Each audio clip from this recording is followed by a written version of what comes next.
চিত্তরঞ্জন কুণ্ডু। আচ্ছা, কি ঘটনা ঘটেছে? আজকে একটা মর্মান্তিক দুর্ঘটনা এই কিছুক্ষণ আগে হয়ে গেছে টুঙ্গিদিঘির বুকে, একদম টুঙ্গিদিঘি বাস স্ট্যান্ডে।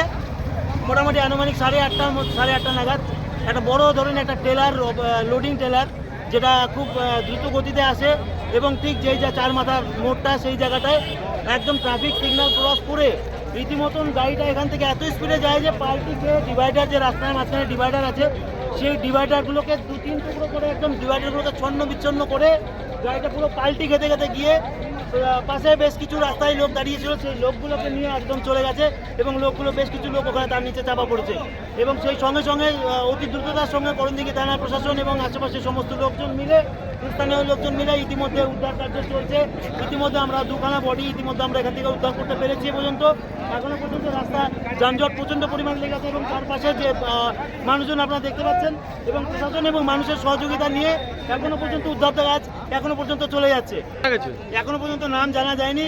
ইতিমধ্যে আমরা যেটা জানতে পেরেছি যে একজন সিভিক ভাই ছিল, সেই সিভিক ভাই অ্যাক্সিডেন্ট হয়েছে এবং তার মারা যাওয়ার কিছুক্ষণ আগে খবর আসছে এবং সেই সঙ্গে একজন ভ্যানওয়ালা, সেই ভ্যানওয়ালাকেও দেখা গেছে এবং আরও এখনো উদ্ধার কাজ চলছে, এখনো পর্যন্ত নাম উদ্ধার করা যায়নি।